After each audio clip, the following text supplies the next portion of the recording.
अब उत्तर चाहिए brought to you bye आरप्योर का हल्दी मसाला। मिर्च धनिया करे कमाल, सबका राजा आरप्योर मसाला।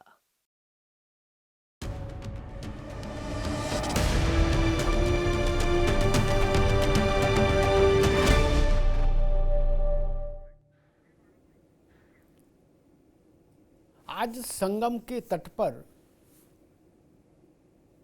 एक बड़ा हादसा टल गया, ये मानकर चलिए। जो हुआ वो दुखद है, स्तब्धकारी है।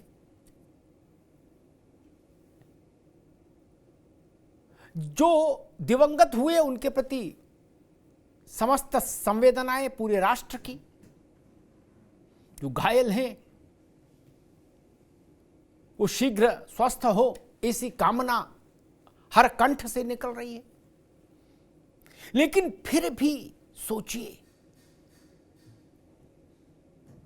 इतने बड़े जनज्वार के समक्ष, इतने बड़े जन समुद्र के समक्ष ऐसी स्थिति पैदा हो जाए और वो स्थिति फिर कुछ घंटों के भीतर एक सीमित स्थान तक कन्फाइंड करने में सफलता पा ली जाए और घायलों को अस्पताल तक पहुंचाने के लिए रास्ता बना लिया जाए, उनको अस्पताल तक पहुंचा दिया जाए और उसके बाद संगम के सभी घाटों पर स्नान की प्रक्रिया विधि एक निर्विघ्न चलती रहे, अबाध चलती रहे। ये छोटी बात नहीं। अखाड़ों का परंपरागत स्नान हो, हमारे 3 शंकराचार्यों ने एक साथ स्नान किया आज मौनी अमावस्या के इस पावन मुहूर्त पर। ये सनातन की अपराजेय शक्ति है, ये सनातन की अपराजेय आस्था है, जो रुकती नहीं, ठहरती नहीं, निर्बाध चलती रहती है। नूर की एक बूंद है जो सदियों से बहा करती है। मैंने कल किसी दूसरे संदर्भ में कहा था, 1954 में जो कुंभ लगा था उसमें 800-850 लोग मारे गए थे भगदड़ में। तो मैंने कहा था कि 850 लोगों के दिवंगत होने के बाद भी कुंभ यथावत चलता रहा, आज तक चल रहा है। यही सनातन की ऊर्जा है, यही सनातन की जिजीविषा है, उसकी शक्ति है, सामर्थ्य है, आस्था है।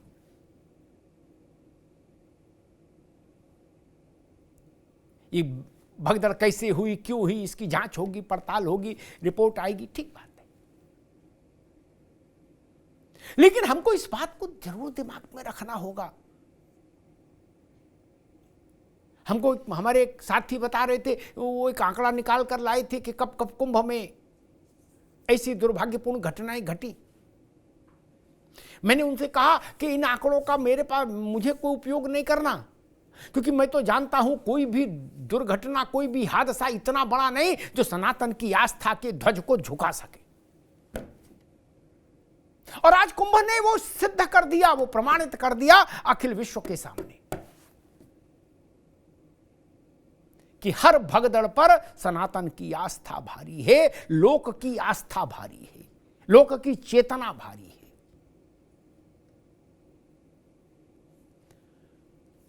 आज साधु संतों ने भी, अखाड़ों के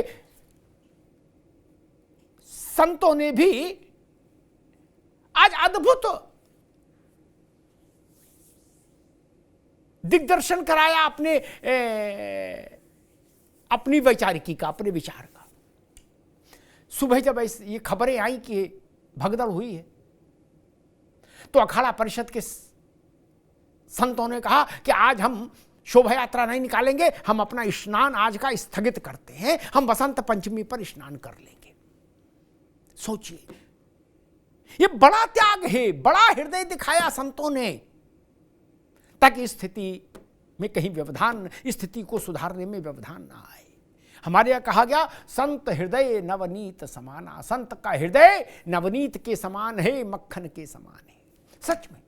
और जब इस शासन ने, प्रशासन ने, पुलिस ने, सरकार ने जब स्थितियों को नियंत्रण में कर लिया और पूर्व जैसी स्थितियां बहाल हो गई संगम में, तो हमारे अखाड़ा परिषद के संतों ने कहा कि हां ठीक है, अब हम निकलते हैं स्नान करने। महत्वपूर्ण मुहूर्तों पर, जिन मुहूर्तों पर पहले शाही स्नान होता था उसको अमृत स्नान नाम दिया गया, पर सबसे पहला स्नान का आध्यात्मिक धार्मिक परंपरागत अधिकार अखाड़ों के पास रहता आया है। लेकिन आज हमारे अखाड़ों के पीठाधीश्वरों ने अपने उस अधिकार को सहर्ष सद्भाव पूर्वक छोड़ दिया। अखाड़े बाद में नहाए हैं। महामंडलेश्वर जगत गुरु शंकराचार्य जैसी विभूतियां जो स्वयं साक्षात तीर्थ है, वो बाद में नहाए। सामान्य जन ने आज संगम में पहले आचमन किया। यह है लोक की आस्था की चेतना का जयघोष। जगत गुरु और शंकराचार्यों ने बाद में आचमन किया, बाद में स्नान किया। पहले स्नान ननकू ने किया। ये बड़ी बात है। हमारे साथियों ने एक रिपोर्ट तैयार की, पहले इस रिपोर्ट को देखिए, फिर मेहमानों से परिचय कराएंगे और फिर इस बात को समझने की भी कोशिश करेंगे कि आखिर ऐसा दृश्य पैदा हुआ तो क्यों हुआ। पहली रिपोर्ट देखिए।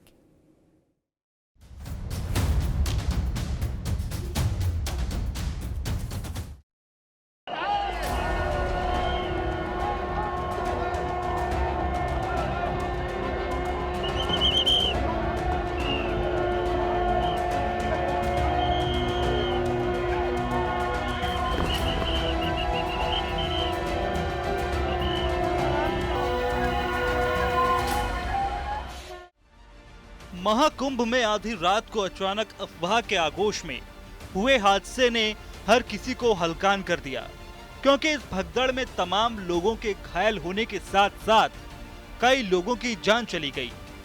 लेकिन इन हालात में सरकार और कुंभ प्रशासन ने जिस तेजी से हालात संभाले, वो वाकई काबिले तारीफ है।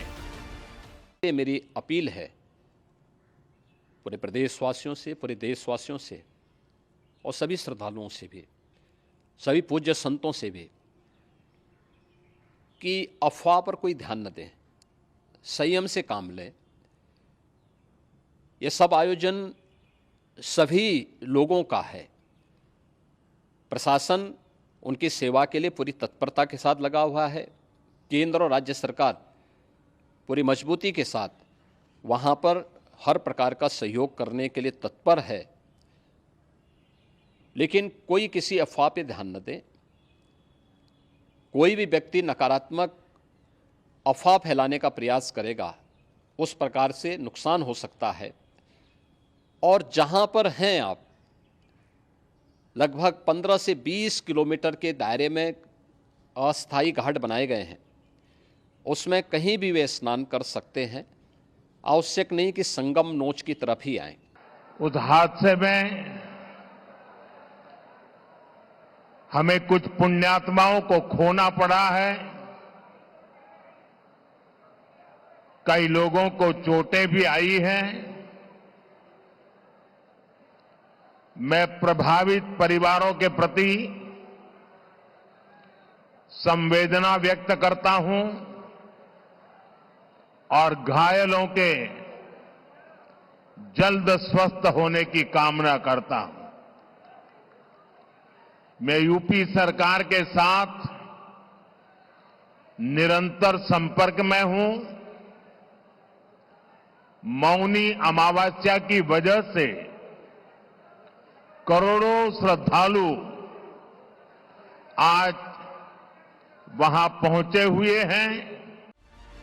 संगम पर हुई भगदड़ ने सियासी गलियारों में भी भगदड़ सी मचा दी। सरकार ने जहां संयम और सहानुभूति का संदेश दिया, तो वहीं विपक्ष सरकार को नसीहत देता दिखाई दिया। पीएम मोदी से लेकर अखिलेश यादव और अखिलेश यादव से लेकर अजय राय तक सभी ने अपने अपने तरीके से इस पर बयान दिया। वैसे तो सरकार का दावा था कि 3 महीना 6 महीने से प्रचार चल रहा था, कि अंतर्राष्ट्रीय व्यवस्था होगी, लेकिन अंतर्राष्ट्रीय व्यवस्था पूरी तरह से सरकार की फेल हुई है। सबसे पहले तो सरकार जिम्मेदार है।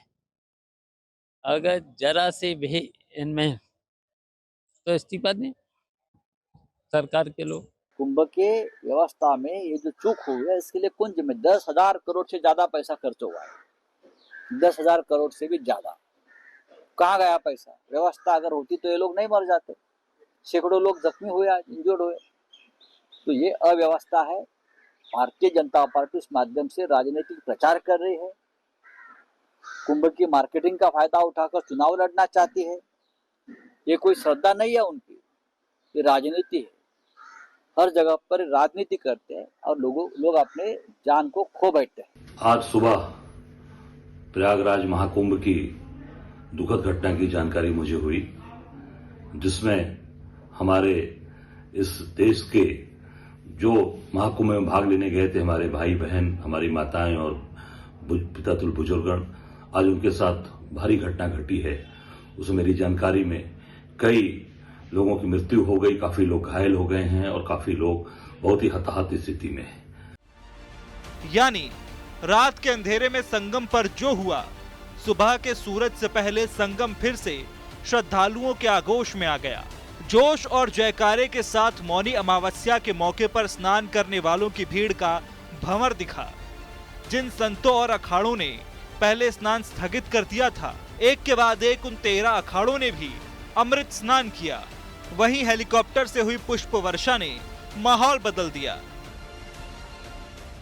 आप देख रहे हैं मेरे साथ हजारों की संख्या में संत महात्मा नागा सन्यासी है और आज हम अमृत स्नान के लिए जा रहे हैं। और हम यही कहना चाहेंगे कि हम बहुत जल्दी घाट खाली करेंगे और जितने भी यात्री यहाँ प्रयागराज में है वो सभी स्नान करें और जहाँ जहाँ आपको गंगा जी दिखाई देती है वहाँ सभी आस्था की डुबकी लगाएं। बहरहाल महाकुंभ और मौनी अमावस्या का संबंध ही ऐसा है कि संगम पर श्रद्धालुओं का सैलाब उमड़ आया।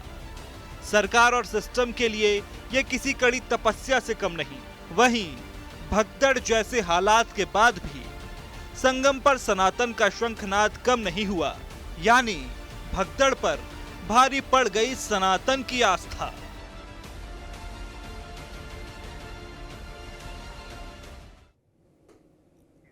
तमाम विपरीत स्थितियों पर सनातन की आस्था भारी पड़ी। मेहमानों साहब का परिचय करा दें। रत्नाकर सिंह साहब हैं, भारतीय जनता पार्टी के प्रवक्ता, रत्नाकर जी का स्वागत है। अशोक यादव जी हैं, समाजवादी पार्टी के प्रवक्ता, अशोक यादव जी का बहुत स्वागत है। एच.एस. रावत साहब हैं, हिंदू धर्मगुरु, रावत साहब का बहुत स्वागत है। मनीष अग्रवाल जी हैं, राजनीतिक विश्लेषक, मनीष जी का बहुत स्वागत है। रावत साहब, आपसे बात शुरू करूंगा जी। ये जो भी परिस्थिति बनी, क्या इस परिस्थिति से बचा जा सकता था? क्या कुछ चीजें पहले से स्पष्ट रहती तो इस परिस्थिति से बचा जा सकता था? आपको क्या लगता? देखिए अमिताभ जी, बहुत ज्यादा भीड़ है और बहुत ज्यादा उत्साह है। अब सरकार के जितने बेहतरीन इंतजाम थे, उन इंतजामों में इस हादसे को जितना जल्दी कंट्रोल किया गया, वो अपने आप में ये शो करता है कि सरकार के इंतजाम बहुत बेहतरीन थे। लेकिन हादसे को टालना, इस प्रकार की भीड़ में इस प्रकार के हादसे, चाहे हज का मामला हो, महाकुंभ का मामला हो, पहले भी आपने बताया कि जब 54 में लगा था उस समय तो इतनी भीड़ भी नहीं होती थी।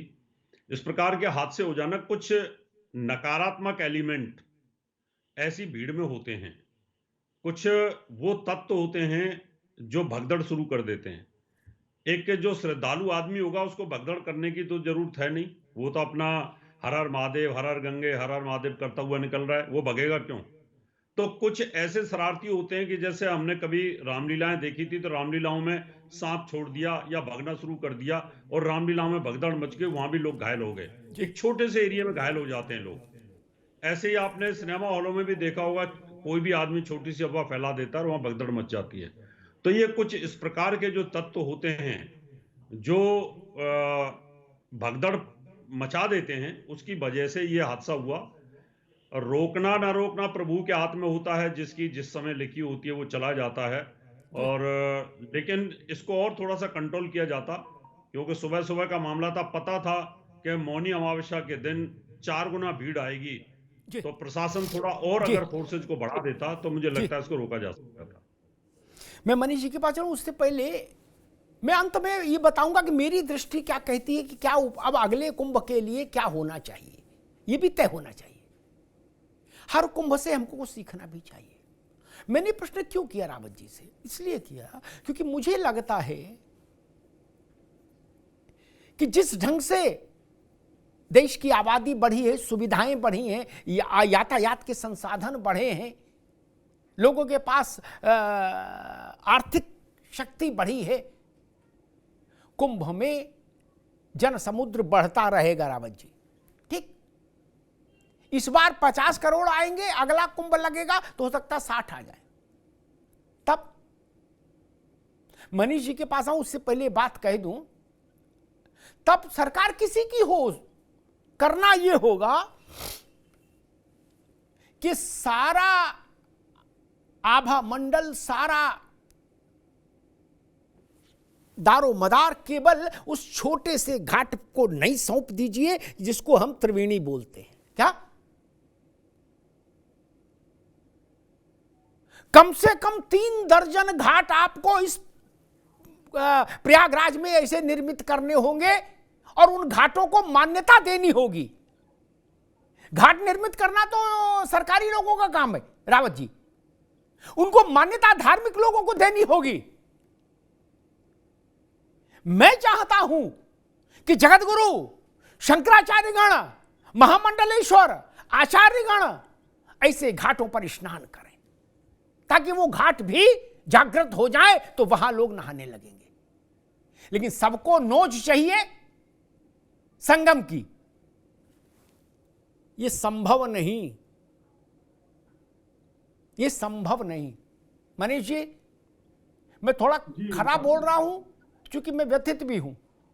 सबको नोच चाहिए, संगम की छोटी सी जो जहां से गंगा और यमुना मिल रही हैं वो छोटा सा इलाका सबको चाहिए। क्या ऐसी कोई मशीन है जो 10 करोड़ लोगों को वहां ले जाके छपाक से डुबकी मार के ऊपर निकाल के फिर अपने अपने जिलों में छोड़ाए? क्या संभव है? नहीं अमिताभ जी। अमिताभ जी, आपका सुझाव बहुत अच्छा है। मुझे लगता है आगे इस पे सरकार और धर्मगुरु विचार करेंगे।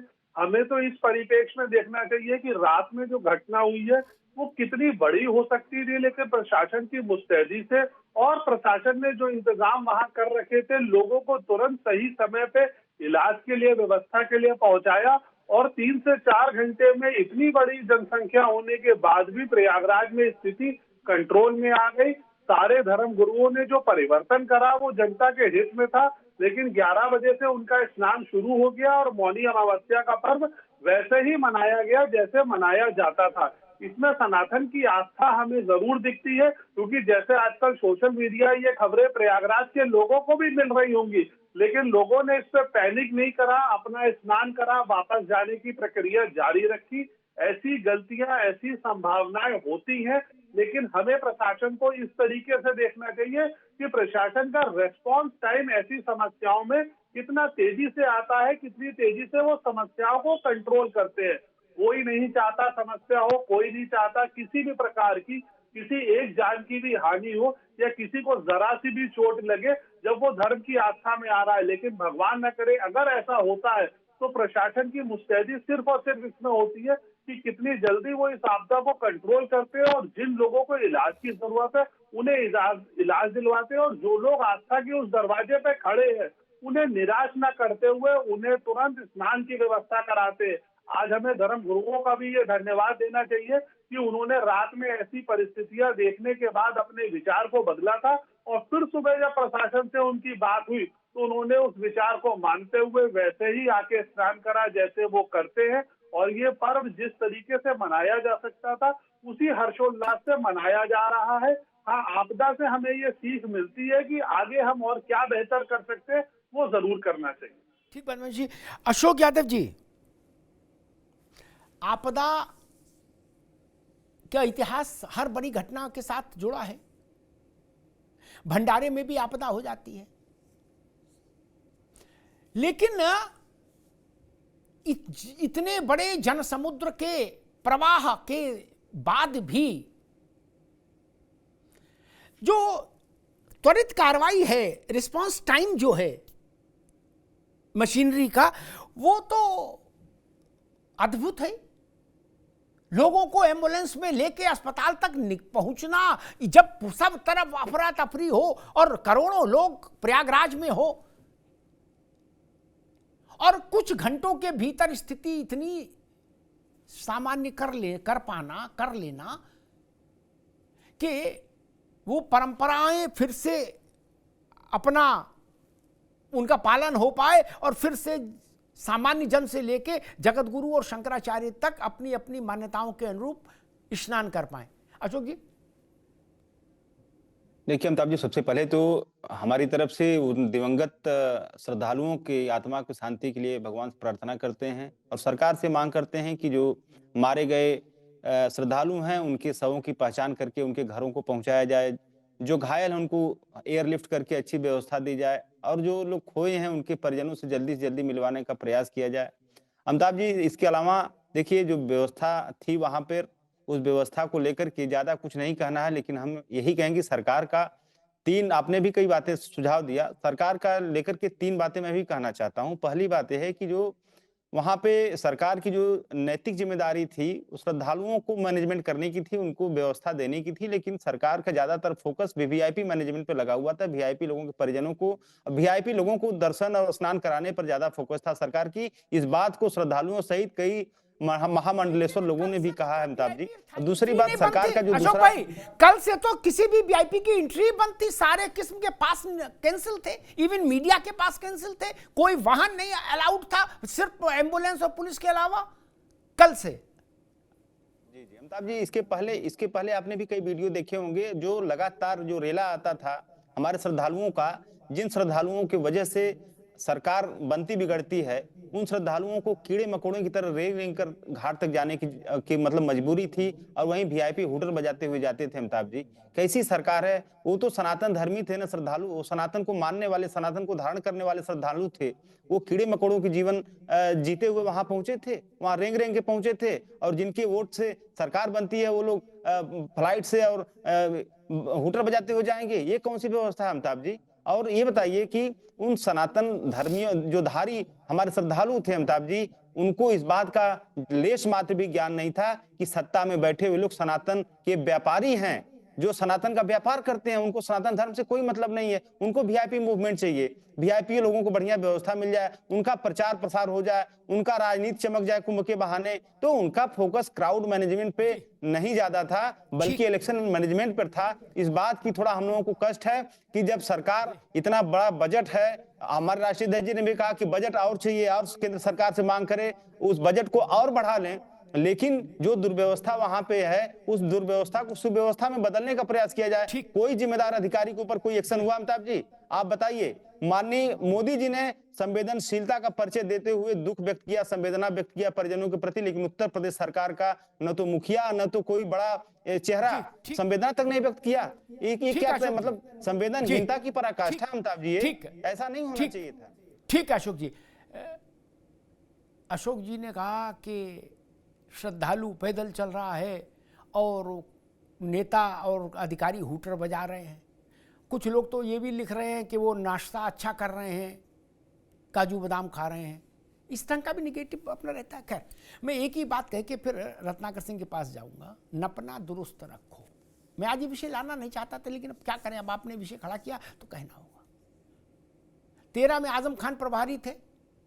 आजम खान पैदल चलते थे 12 किलोमीटर, तब कुंभ जाते थे।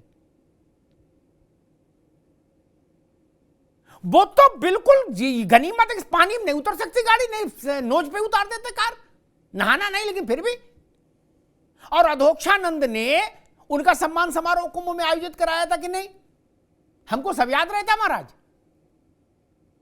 वो वीआईपी ट्रीटमेंट नहीं था।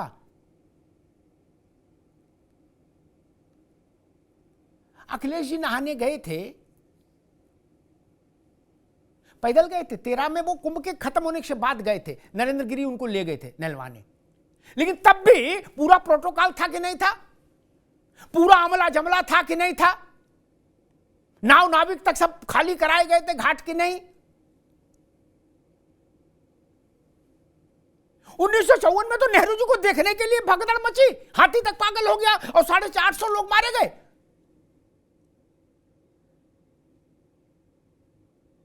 हरिद्वार में एक कुंभ था, वर्ष में भूल रहा हूं।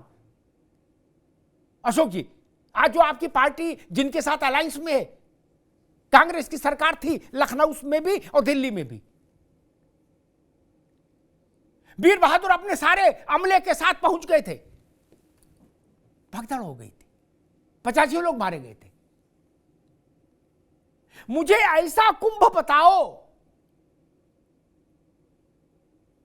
मैं पत्रकारिता छोड़ दूं अशोक जी, ऐसा कुंभ बता दो 54 से लेके आज तक का, जिसमें मुख्यमंत्री, केंद्रीय मंत्री, पार्टी के अध्यक्ष, मायावती जी के समय हुआ तो मायावती पैदल चल रही, मुलायम सिंह जी के समय हुआ तो मुलायम सिंह धक्के खाते हुए चल रहे, अखिलेश जी, वीर बहादुर, नारायण दत्त,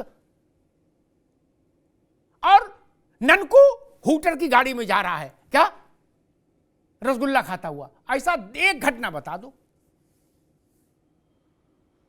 हमने तो नहीं देखा 35-36 साल 40 साल रिपोर्टिंग करने के बाद भी। आपने देखा हो तो आप बता दो, हम आपकी बात बड़ी कर देंगे। रावत जी, आपने देखा ऐसा दृश्य कभी कि मुख्यमंत्री और प्रधानमंत्री सर पर बोरी रख के कंधे पे, और वीर तुम बढ़े चलो चल रहे हैं, और ननकू लस्सी पीता हुआ हूटर बजाता हुआ जा रहा है? ऐसा किसी ने देखा क्या? शासन की व्यवस्था है क्या? शासन के वाहन नहीं चले वहां? जो लोग कह रहे शासन के वाहन, अशोक भाई हमको इसको भी ख्याल रखना होगा, जो आज ये कह रहे हैं कि शासन के वाहन हूटर बजाते घूम रहे, अगर शासन के वाहन नहीं होते वहां तो 50 से ज्यादा एम्बुलेंसेस इन घायलों को लेकर कुछ क्षणों के भीतर अस्पताल तक नहीं पहुंच सकती थी। तब क्या होता? तो भी शासन कटघरे में खड़ा होता। खैर, रत्नाकर जी, आपके ऊपर, आपसे मतलब सरकार के ऊपर आरोप लग रहे हैं, आक्षेप लग रहे हैं। आपने अशोक भाई को सुना, वो कह रहे हैं कि 10,000 करोड़ रुपया खर्च हुआ लेकिन फिर भी ऐसी स्थिति बन गई। रत्नाकर सिंह जी, देखिए अमिताभ जी, सबसे पहले तो मैं अपनी तरफ से जितने भी श्रद्धालु जो है वो दिवंगत हो चुके हैं उनके लिए संवेदना और दुख प्रकट करता हूँ। और देश में प्रधानमंत्री जी से लेकर के और राष्ट्रपति महोदया तक सबने अपनी संवेदना प्रकट की। यहाँ तक कि प्रधानमंत्री जी ने योगी जी से 4-4 बार फ़ोन पे कॉल किया और बात किया कि कहीं पे भी अगर उनकी ज़रूरत पड़े, कोई भी अगर प्रशासन की ज़रूरत पड़े या किसी भी तरह की ज़रूरत पड़े तो वो उसके लिए अवेलेबल हैं, ताकि वहाँ पे जो है संगम का जो इस तरह की घटना आगे ना हो सके और संगम में स्नान जो है फिर से सुचारू रूप से चालू हो सके। तो प्रधानमंत्री जी ने योगी जी से बात किया, अमित शाह जी ने योगी जी से बात किया और देखा कि किस तरह से इस चंद घंटों के अंदर ही पूरे जो है इस घटनाक्रम को सही तरीके से सही चीज ला दिया गया और वो अनवरत चलना शुरू हो गया। कहीं ना कहीं जो घटना हुई थी सब लोग दुखी थे, लेकिन आपने जैसा कहा था कि विपत्ति पे आस्था भारी, तो निश्चित रूप से ये जो विपत्ति आई थी कुछ समय के लिए उसको टाल दिया गया और इससे बड़ा हादसा हो सकता था। ये कुछ चंद लोगों के श्रद्धालु के मरने से भी ज्यादा कई सैकड़ों लोग उसमें मर सकते थे। लेकिन प्रशासन, धन्यवाद देना चाहिए प्रशासन को, योगी सरकार को, मोदी सरकार को, जिन्होंने इस कदर वहां पे व्यवस्था की थी। ग्रीन कॉरिडोर बनाया था जहां से एम्बुलेंस को तुरंत, घायलों को एम्बुलेंस में बिठा करके तुरंत हॉस्पिटल में ले जाया गया और उनका उचित इलाज कराया गया। तो ये व्यवस्था की गई थी जिसकी वजह से जो है इतना बड़ा हादसा होने से, बहुत बड़ा हादसा होने से, जो आपने कहा कि 1954 में भी जो 850 लोग जो है मारे जा चुके थे इस तरह के भगदड़ में, तो इस तरह के बहुत सारे हादसे हुए हैं और इस हादसों को मिनिमाइज करने का काम चुस्त प्रशासन और सतर्क प्रशासन के द्वारा किया गया। दूसरी चीज मैं आना चाहता हूं, हमारे भाई यहाँ पे बोल रहे थे और देखिए उसमें एक चीज और मैं ऐड करना चाहता हूं। देखिए चंद घंटों के अंदर वहां पे सब सुचारू रूप से व्यवस्था शुरू कर दी गई और सुबह के 6 बजे तक 2.25 करोड़ लोग फिर से स्नान कर चुके थे। और देखिए, अखाड़ा परिषद ने भी इस घटना पे दुख जताया और घटना की गंभीरता को देखते हुए उसने अपना स्नान जो है स्थगित कर दिया।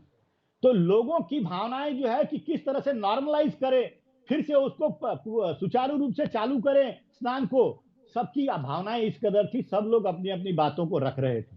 लेकिन कहीं ना कहीं विपक्षी पार्टियां तुरंत कैमरे के सामने आती हैं और सरकार को कोसने का काम करती हैं। इनके नेतागण आ जाते हैं तुरंत, ये व्यवस्था नहीं था, वो व्यवस्था नहीं था, ऐसा किया, वैसा किया, तैसा किया, सारे लोग आरोप प्रत्यारोप की राजनीति शुरू कर देते हैं। किसी ने कोई अपील नहीं की कि आप जो है उस प्रशासन के साथ मदद करिए और सुचारू रूप से स्नान का कार्यक्रम चलता रहे, इसके लिए आप जो है सहयोग करिए। किसी ने अपील की नहीं किया। ये उस घटनाक्रम पे भी राजनीतिक रोटी सेकने का काम करते थे और ये आज हमारे ऊपर आरोप लगा रहे हैं कि प्रशासन कहाँ था। अरे प्रशासन तो वहां पे सुचारू रूप से लगा था। लाखों की संख्या में सैनिक बल, अर्धसैनिक बल, पुलिस जो है वहां पे लगे हुए हैं ताकि जो है श्रद्धालुओं को सुचारू रूप से स्नान कराया जाए। इनके शासनकाल में क्या हुआ था? आजम खान की तो भैंस ही खो गई थी। भैंस खोने के लिए प्रशासन लगा दिए कि भाई मंत्री का भैंस किसने चुरा लिया, कौन चुरा लिया, उसके लिए प्रशासन लगा दिया जाता था। आज हमारे ऊपर आरोप लगा रहे हैं। और दूसरी चीज मैं कहना चाहूंगा, अमिताभ जी देखिए, ये विश्व का सबसे बड़ा धार्मिक आयोजन है और हम लोग 40 करोड़ का अनुमान लगा रहे थे और तकरीबन 50 करोड़ से जिस तरह की संख्या 20 करोड़ तक, अभी 13 तारीख से लेकर के 29 तारीख तक ही 20 करोड़ श्रद्धालु स्नान कर चुके हैं और हम उम्मीद कर रहे हैं, हम लोग सारे लोग, कि 50 करोड़ तक श्रद्धालु जो वहां पे आएंगे और स्नान करेंगे। और बिना कोई आमंत्रण के, बिना कोई न्योता के, सिर्फ वो मुहूर्त ऐसा बनता है कि हजारों करोड़ों की संख्या में श्रद्धालु अपने आप आते हैं वहां पे और स्नान करते हैं। उनकी आस्था जुड़ी हुई उससे, और वो आकर के डुबकी लगा करके जाते हैं। और ऐसा पर्व है ये, कुंभ का ऐसा पर्व है जहां पे कोई भेदभाव नहीं होता, कोई जाति पाति नहीं होती। ठीक है, इस पर हम लोग पहले चर्चा कर चुके, कुंभ के महत्व पर चर्चा कर चुके पहले, फिर आएंगे। मनीष अग्रवाल जी, एक बात समझ में आती है मेरे कि भाई एक टेस्ट केस देखें, लिटमस टेस्ट करके देखें। 4:30 बजे मैंने पता किया था कि अब तक कितने श्रद्धालु मौनी अमावस्या पर स्नान कर चुके, तो 6 करोड़ का नंबर आया था 4:30 बजे। शो के लिए तैयार होने से पहले मैंने इस बात को पता किया। अगर 6 करोड़ लोग 4:30 बजे तक स्नान कर चुके, तो इसका मतलब है कि स्थितियां वहां पूरी तरह सामान्य है, तभी इतनी बड़ा जनसमुद्र स्नान कर सकता है। अगर स्थितियां वहां तनावपूर्ण होती, अस्त व्यस्त होती, अव्यवस्था पसरी हुई होती, तो 6 करोड़ लोग स्नान नहीं कर सकते थे 4:30 बजे तक। मनीष अग्रवाल। अमिताभ जी, आप बिल्कुल सही कह रहे हैं। मुझे लगता है सनातन की आस्था जो है ना, सारी आपदाओं पे, सारी समस्याओं पे भारी है। लोगों का विश्वास जो है महाकुंभ के प्रति, वो फिगर है जो 6 करोड़ स्नान कर चुकी है और 6 करोड़ बाहर खड़े हैं स्नान करने के लिए। हमें प्रशासन का सिर्फ इसमें सहयोग इतना देखना चाहिए कि इन व्यवस्थाओं में जहां कोई कमी उजागर हो, उस कमी को जल्दी से जल्दी पूरा करा जाए। कमी कोई नहीं लाना चाहता, सब अच्छे से अच्छा करना चाहते हैं, लेकिन अगर कमी आएगी तो उसको कितनी जल्दी पूरा करके और लोगों के लिए व्यवस्था करी जाए। क्योंकि ये जो 6 करोड़ लोग 4:30 बजे तक स्नान कर चुके हैं, ये भी तो पीछे से आ रहे थे, ये वापस जा रहे हैं, लोग जा रहे हैं, लोग आ रहे हैं। आज हमें एक फिगर और देखना चाहिए। आज ऐसा लग रहा है कि इतिहास में लिखा जाएगा 360 ट्रेनें प्रयागराज से जा और आ रही हैं। ये भी एक ऐतिहासिक क्षण है, शायद ये गिनीज बुक का क्षण है। आज तक कभी ट्रेनें इतनी एक दिन में एक जगह से आई गई नहीं है। लेकिन प्रशासन इसकी भी व्यवस्था इसलिए कर रहा है कि जो लोग आए हैं वो सकुशल अपने घर जितनी जल्दी पहुंच सके उतना अच्छा हो। दूसरे, आप जैसे अभी बता रहे थे या और वक्ता बोल रहे थे, इस डिस्कशन में आता है कि आम आदमी को अलग संज्ञा दी जाती है, नेताओं को, अभिनेताओं को अलग संज्ञा दी जाती है।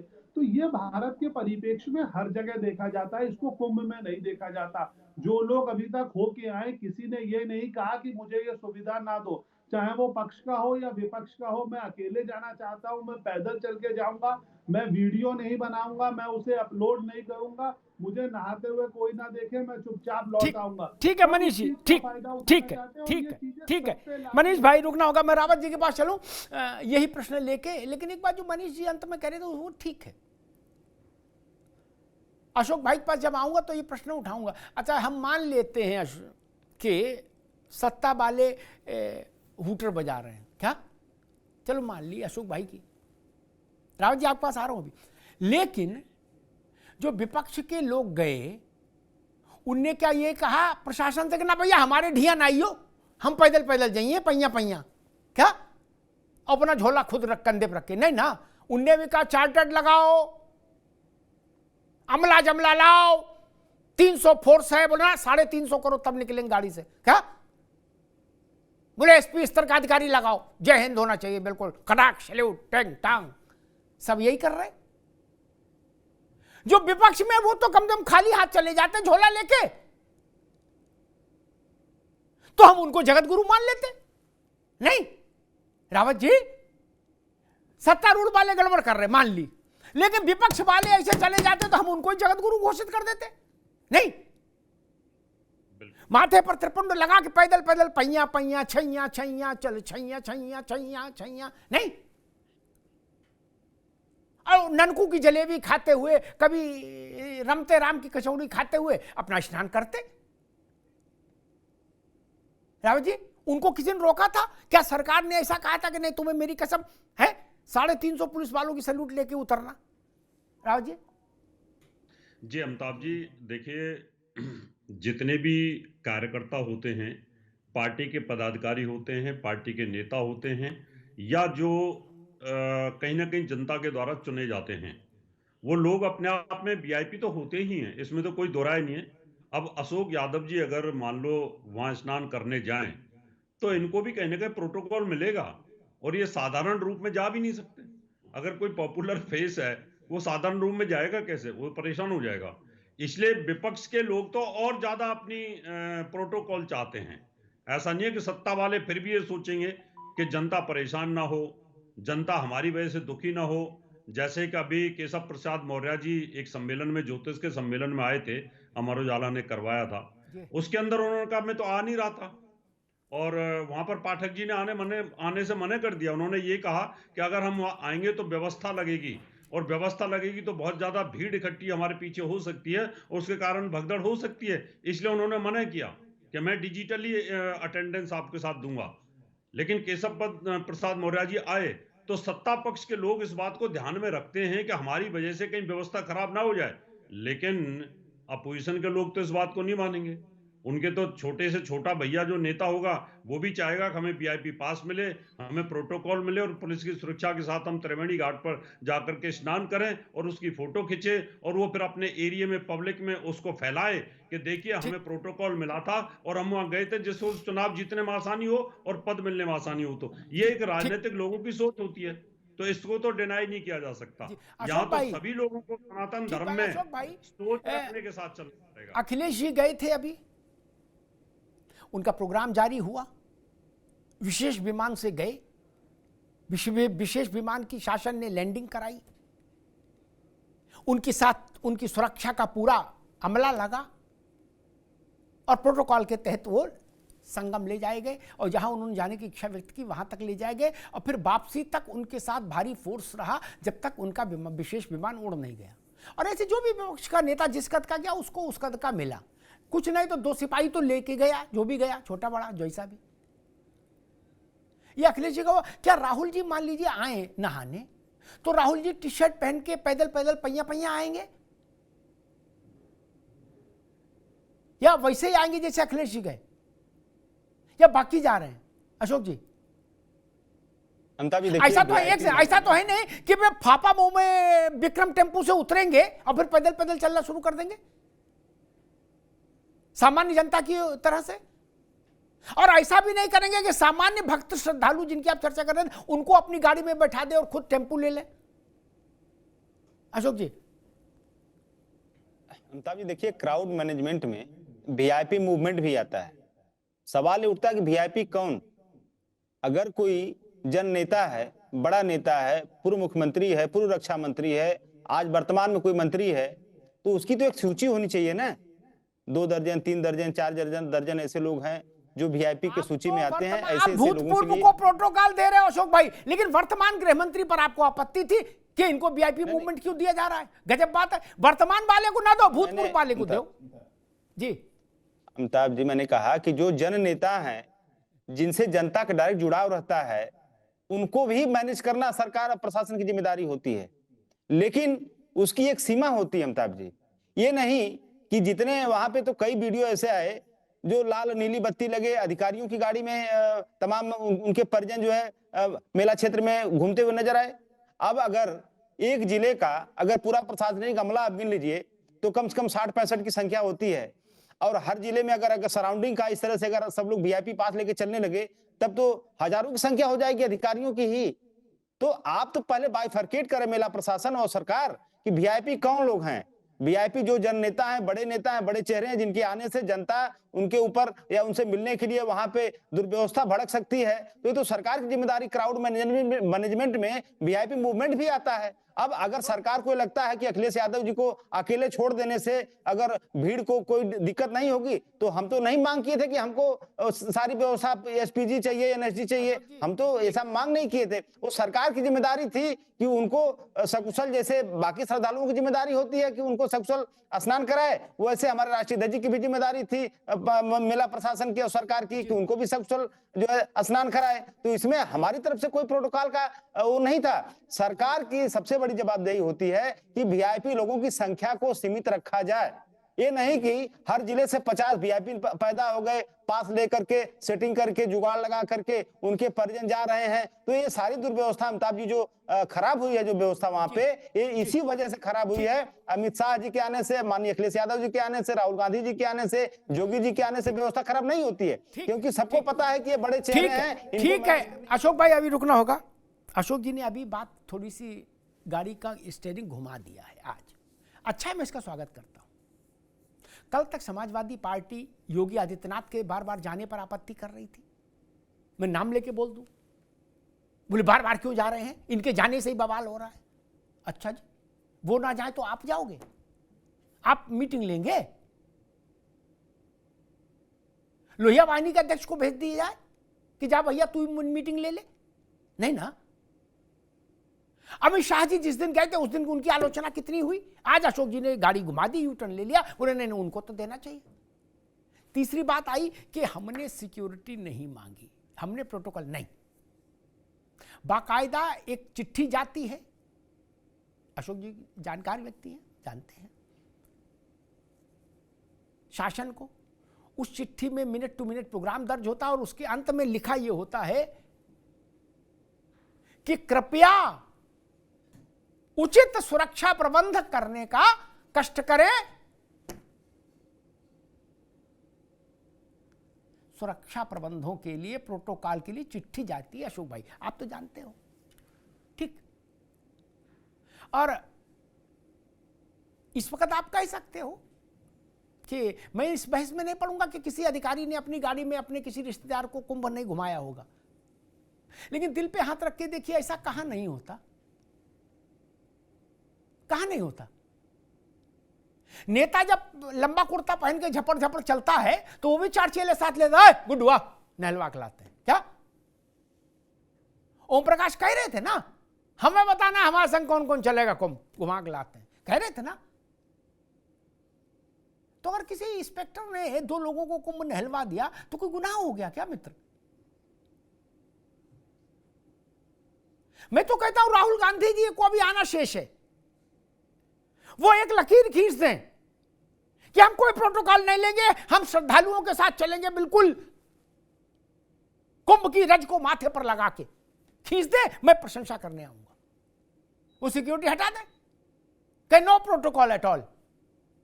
वो और प्रियंका जी कर सकते हैं? नहीं। अरे प्रमोद तिवारी भी जाएंगे, अजय राय भी जाएंगे, तो 2 सिपाही तो वो भी ले जाएंगे, ज्यादा ना सही। आपके सिपाही सिपाही और दूसरे के सिपाही आतताई, ये चीज ठीक नहीं। अपना एक रहे। खैर, रत्नाकर सिंह, आपसे मेरा एक प्रश्न है कि ये बात क्यों नहीं हम स्वीकार करते कि देवता भी धरती पर आ जाएं, फिर भी अगर हम केवल संगम नोच को ही कुंभ का प्राण घोषित करेंगे तो हमेशा आपदाओं का खतरा बना रहेगा। ये बात क्यों नहीं समझ में आती आप लोगों को? जी बिल्कुल। एक मिनट रुक जाओ, एक मिनट रुक जाओ। जो बात हमने आज सुबह 3 बजे से कहना शुरू किया, ये बात कुंभ के पहले दिन से क्यों नहीं कही थी? रत्नाकर जी, इसका जवाब आपसे चाहिए, बाकी सब बातें ठीक है।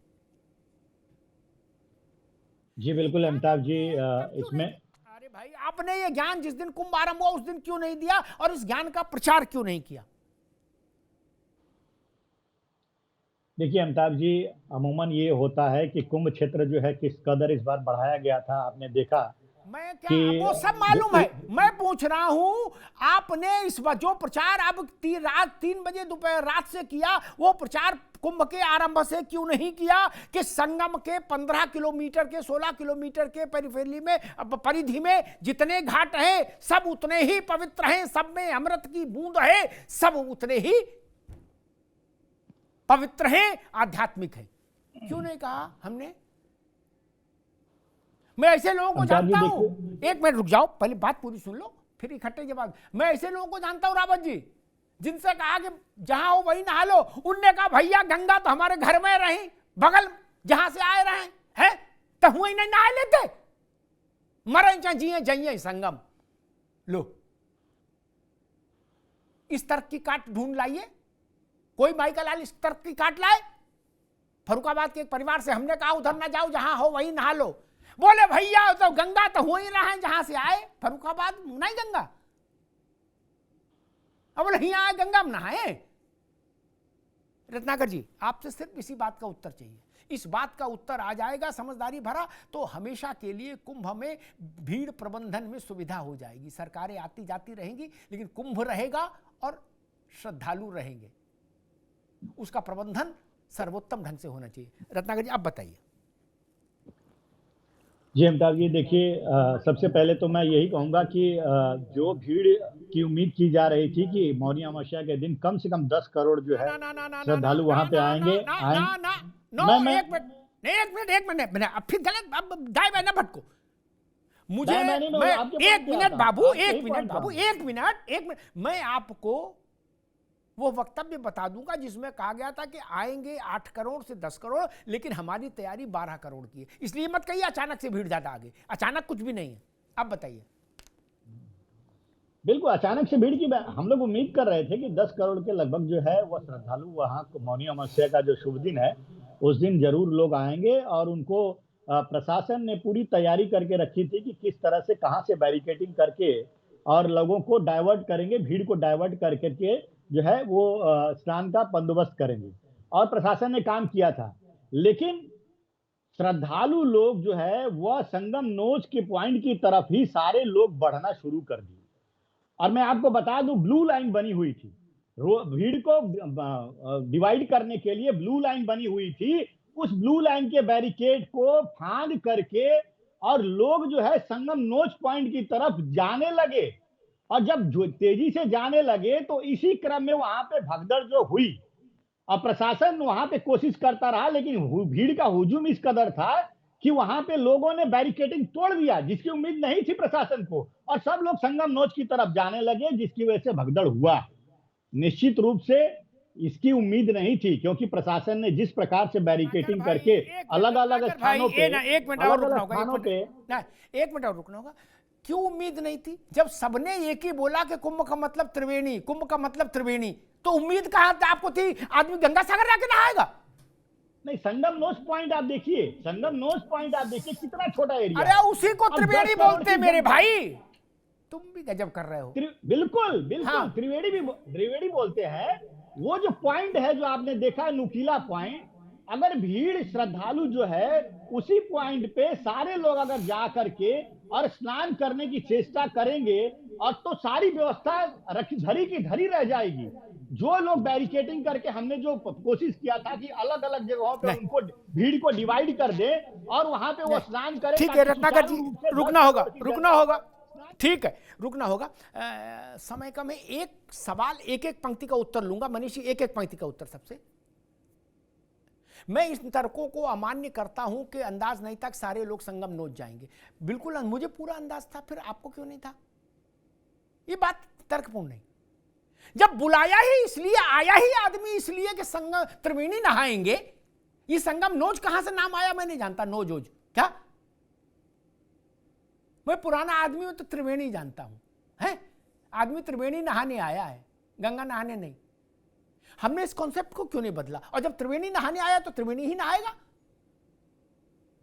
और 10 करोड़ आदमी त्रिवेणी नहाने के लिए आ जाएगा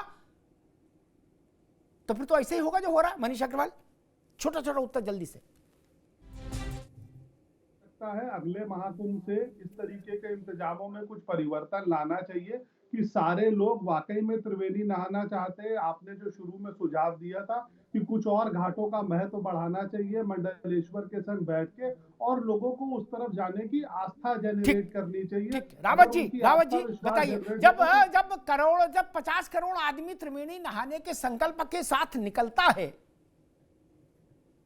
तो उससे आप कहोगे हथनी कुंड में नहा लो, तो कैसे नहा लेगा? जी बिल्कुल ठीक बात है।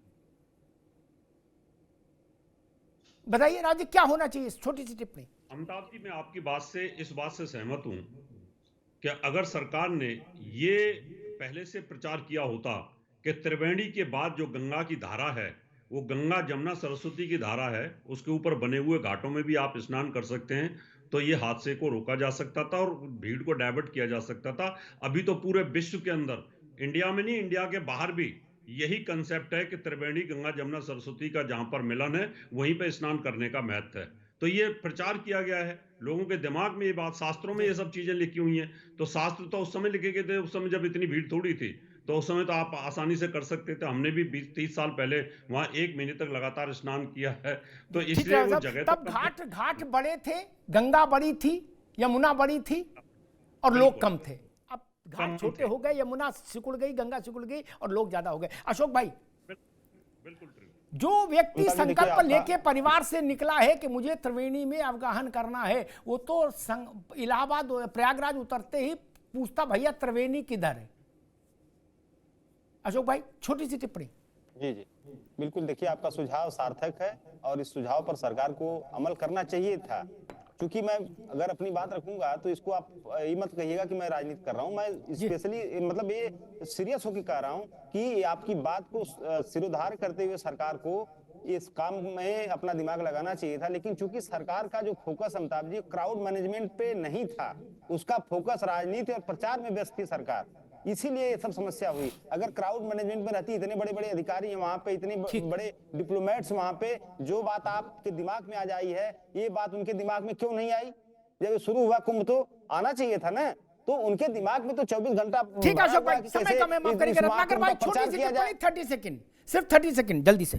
देखिए पूरे डिबेट में अशोक भाई ने जो वीआईपी मूवमेंट की बात कही है, मैं इनको बता दूं और मैं सरकार की तरफ से ये स्टेटमेंट देना चाहता हूं कि वहां पे कोई भी वीआईपी ट्रीटमेंट का मौनी अमावस्या के दिन कोई अरेंजमेंट ऐसा पास वगैरह नहीं इशू किया गया था जिसकी वजह से कि वहां पे अफरा तफरी और वहां पे प्रशासन जो है वीआईपी के लिए लगे। वहां पे पहले आम जो श्रद्धालु हैं, ठीक है रत्नाकर भाई, रुकना होगा, आ गई बात, पहले की गई, आ गई। रत्नाकर भाई, समय कम है, हम लोगों को याद नहीं रहता तो कई बार ऐसे आरोप भी उछाल देते हैं जो टिकते नहीं है। क्या पानी केरा बुलबुला, पानी की बुलबुले की तरह।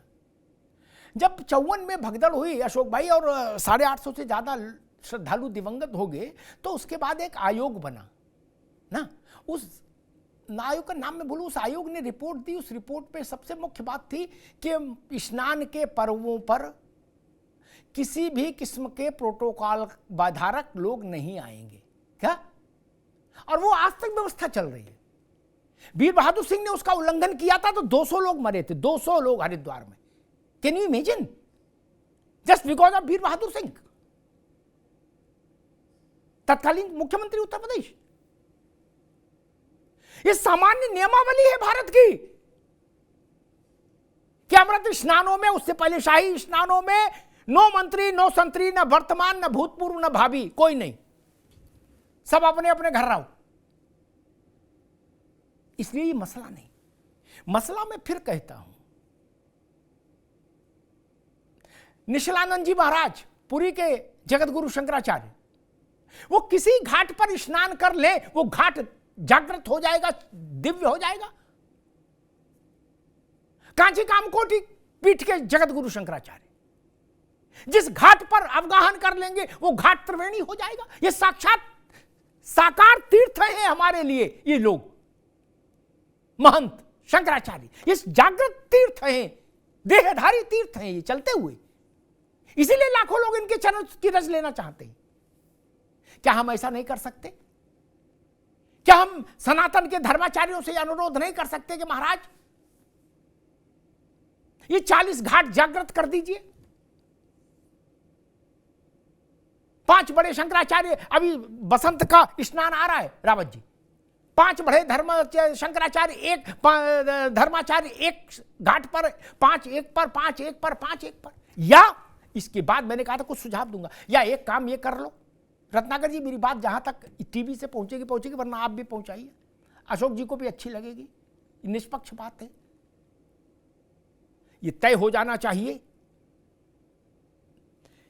कि विशेष मुहूर्तों पर शाही अमृत स्नान नहीं होगा, साधु संत न करें स्नान इस फॉर्मेट में। जिस दिन वो ऐसा स्नान करना चाहे उस दिन बाकी सब प्रतिबंधित कर दीजिए, किसी की एंट्री बैन कर दीजिए। क्या केवल बाबा ही रहे, केवल सन्यासी ही रहे, अच्छे से नहाए? ये दोनों को के लिए गेट खोल देने से समस्या पैदा होती है। तीसरी बात मैं कहूंगा, कुंभ और पर्यटन में अंतर होना चाहिए। ये तीर्थ यात्रा है, पर्यटन नहीं। जो पर्यटन के भाव से जा रहे हैं वो भी कुंभ के साथ अन्याय कर रहे हैं, और जो पर्यटन के भाव को बढ़ावा दे रहे हैं वो भी कुंभ के साथ अन्याय कर रहे हैं। मैं खरी बात बोलता हूं अशोक जी, आप तो जानते हो। वो पर्यटन नहीं है। पर्यटन करना है करतनिया घाट जाओ, वहां लेट के सेल्फी ले, खड़े होके सेल्फी ले, घाट के नीचे ले, पेड़ के ऊपर ले। कुंभ को कुंभ रहने दीजिए। रत्नाकर जी गलत तो नहीं कह रहा? कुंभ इवेंट नहीं हो सकता। कुंभ भारत की सनातन आत्मा है, अविरल सदा प्रवाहमान आत्मा। उसको हम इवेंट पे तब्दील करना चाहते हैं क्या? नहीं, नहीं होना चाहिए। जो लोग कांधे पे बोरी और कपारे पे बोरा, अशोक भाई आप तो समझते ही हैं अवधि, कांधे पे बोरी कपारे पे बोरा रख के आते हैं कुंभ, उनसे पूछिए कुंभ क्या है। वो बताएंगे कि वो किस लिए कुंभ में आए हैं। मैंने कहा था समस्याएं पर्यटकों को होती हैं, श्रद्धालुओं को नहीं। हमारे यहां श्रद्धालु तो जब तीर्थ यात्रा पर निकलता था तो तीर्थ यात्रा के लिए ही निकलता था। न मोह न माया, न राग न द्वेष, न राग न विराग। कुछ लोगों ने कहा कि 10-10 किलोमीटर चलना पड़ा। उनकी सेवा में एक तथ्य निवेदित करके बात समाप्त करता हूं। अशोक भाई अच्छी बात है, अभी आप सरकार में नहीं, लेकिन जब आप सरकार में आ जाएंगे तो इस तर्क को ये तर्क आपके भी काम आएगा। भारत के जितने भी शक्तिपीठ हैं रावत जी, बड़े शक्तिपीठ, वो अधिकांश दुर्गम स्थानों पर हैं। क्या भगवती कहीं चौराहे पर समतल में नहीं विराजी? चलिए 14 किलोमीटर सीधी चढ़ाई थी वैष्णो देवी, अब तो थोड़ा बहुत इंतजाम भी हो गया। माई का दर्शन करना है तो 14 दूनी 28 किलोमीटर चलने का साहस रखिए। अंबाजी गुजरात गए हैं कोई? 800-900 सीढ़ियां, फेफड़ों में जान हो तो चलो, और नहीं तो गांव कबड्डी खेलो। उदाहरण देख लीजिए, कांगड़ा में देवी ज्वाला देवी, नैना देवी, कहीं देख लीजिए। नैना देवी अब आपको लगती है कि इस जमीन पर है, एक वक्त जब वो विराजित, जब वो शुरू हुआ होगा तो वह पहाड़ होगा। उठा के देख लीजिए, भारत में तीर्थ कभी भी चौराहों पर नहीं हुए अशोक जी। तीर्थ का मतलब कांधे पे बोरी, कपारे पे बोरा, कंठ में हरिनाम, चलते रहो, यही सनातन। धन्यवाद।